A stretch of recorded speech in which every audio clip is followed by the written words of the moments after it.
What's going on YouTube? It's Primitive here and welcome to round 3 of the RMC championships that happened on the 25th. This is going to be between the LordKnightmon on the right and YouTube's favorite Lonnie on the left playing ChaosGallantmon with the Tactimon. I did not get the finals of this tournament because I lost round 3, so I left because it was about 11 p.m. and I had 2 store championships the next day, so went home to go get some sleep. So this will be the last round that I have of this tournament, but don't worry, I do have more store championship coverage coming. But either way, let's go ahead and get onto the match. We see both the players just building up some champions, and on the left we're gonna have Lonnie go up to the Skullmera for 2 in response with a War Growlmon, putting it to 1. So the War Growlmon is a bit more threatening than the Skullmeramon. You are gonna want to promote it and then Digivolve on top of it. But with the War Growlmon on the other side, it just does threaten to go forward, Digiburst 2 to give minus 4k, and then potentially slash on top. So it's a little bit dangerous promoting, but you don't really want to Digivolve ChaosGallantmon in raising because you don't get the effect and you're going to put your opponent to 3, and now they can play LordKnightmon for free or just develop. So we do see that happening. Not going to get any when Digivolving effects. There wouldn't have been any if you did promote anyway, but you still are threatened by the War Growlmon. So unless this is a promote go into Zwart play, then I'm not 100% sure how I feel about going into ChaosGallant instead of playing something and maybe trying to bait the War Growlmon coming out to use its Digiburst. Gonna play the Demi-Devi, go down to 0, so that doesn't seem like a Zwart because you don't want to put extra memory in when you're going for Zwart. Meramon comes out, going to Digiburst minus 4, and that was very quick, so I gotta imagine this is the slash. Yep, and pop. This was the danger of promoting with the War Growlmon and raising. It just put on too much pressure with slash.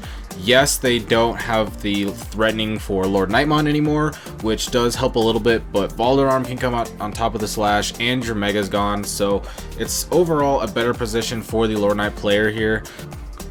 You have 2 memories, so you probably want to just build up in raising so that way you can start to go up.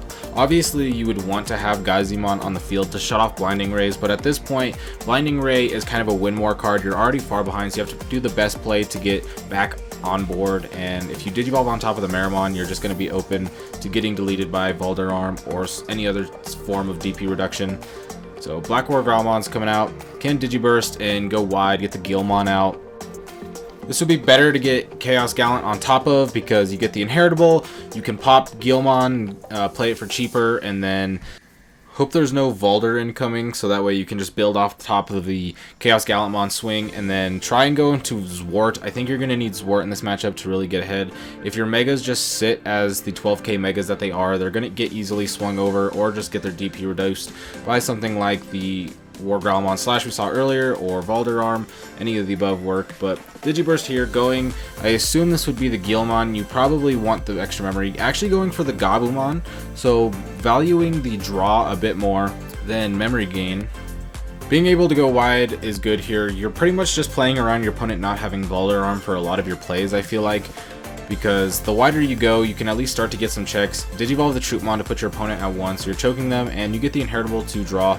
Troopmon is a good Digimon to potentially go in into a swing, and if it does get deleted, it's fine. You get your draws, and you could potentially play a free Troopmon. We see 1 in the discard and 1 on field, so there's only potentially 2 left in hand. So if there is, then that's good for the purple player. Double Blinding Ray, popping off, playing Valdararm. Yep, so that was the problem. Valdararm is the one card that I've been talking about that you really don't want to see as the purple player, and now that it's out, you're just really too far behind.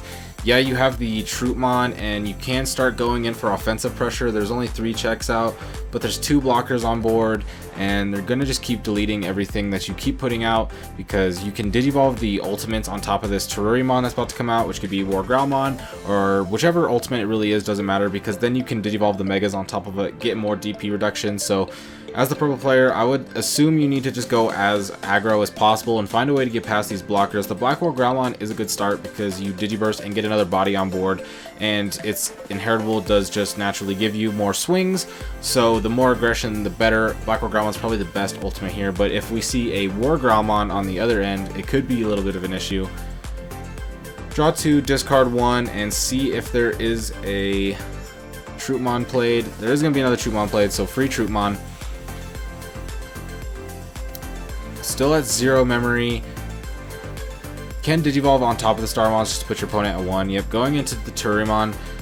You don't really want Starmons out on the board when you play it because it's just 1k DP, so it's easily reduced, but the lack of a Tamer has been really, really rough on the purple end, just always getting put to 1 and far behind on board, so being far behind on board and only being at 1 memory each turn is not a good combination for coming back on board. Like I said, we're going to probably need to see some sort of Zwart play happen, whether that be just naturally or with the Mega Digimon evolution, but either way, the Zwart's going to be what gives the most pressure and the most wide board state, and with the BlackWarGrowlmon on board, you can not only just get multiple swings if you have that inheritable underneath, but you also have the ability to pop something when you attack, bring your ChaosGallantmon back, which can pop more. So we see the ChaosGallantmon come out, and it pops one of the blockers and sets up Gazimon, which is actually really, really fantastic here because now the opponent's only at 2 memory.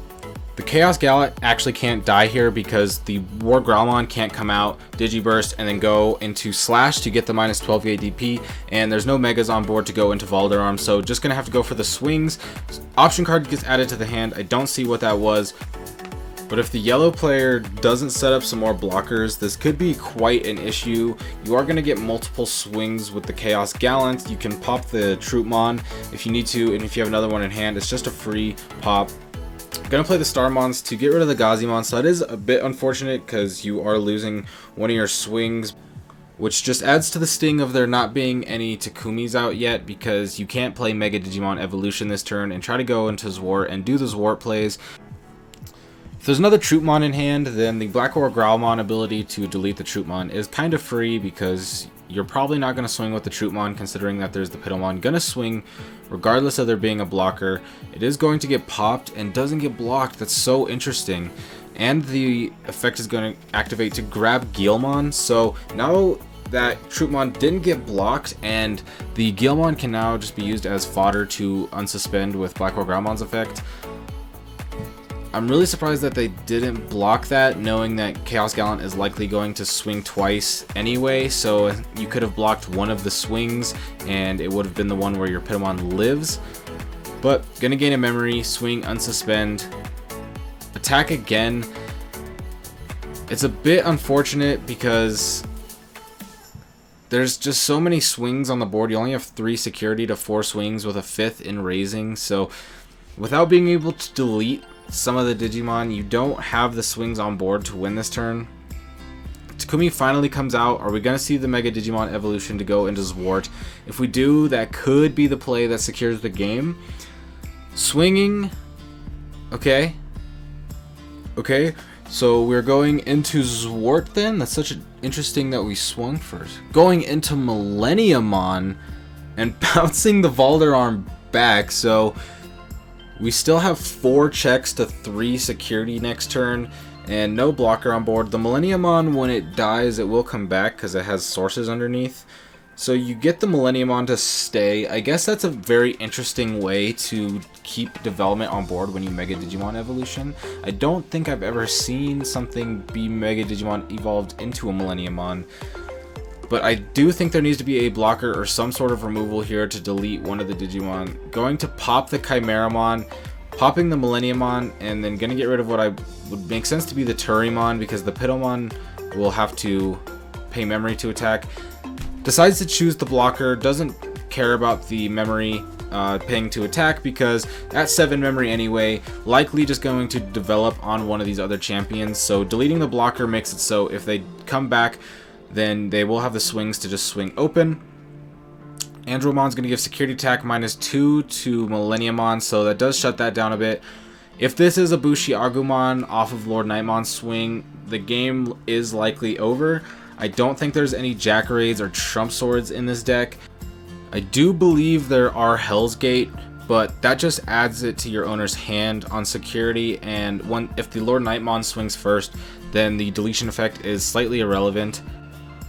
Knightmon comes out from LordKnightmon, so no Bushi this turn, but you are going to be able to pop, yeah, I would say the Troopmon. That is the 4th Troopmon that we've seen, so no one can come out. And then Bushi off the Andromon ability, so there is the Bushi.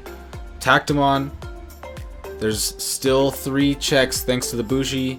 Chaos Gallant, is this something? Nope, Chaos Gallant, and then Bushi gets it. So that was a very close game one. That could have really went either way. Purple was just one turn off from winning that game, but LordKnightmon was able to secure it. The Knightmon was pretty much not needed at the end there. It was just the Bushi, but the Angewomon did come out clutch, and you want to be able to play the Knightmon just in case, so that way if something goes bad in security, you're still set with the best board state possible. Getting into game 2, we see the mat coming out turn 1 with no rookie, so that's really rough. You really don't want to be putting LordKnightmon to 4 because they can build up to LordKnightmon with the 7 memory that you give them, but we're just going to see an Angewomon hard play.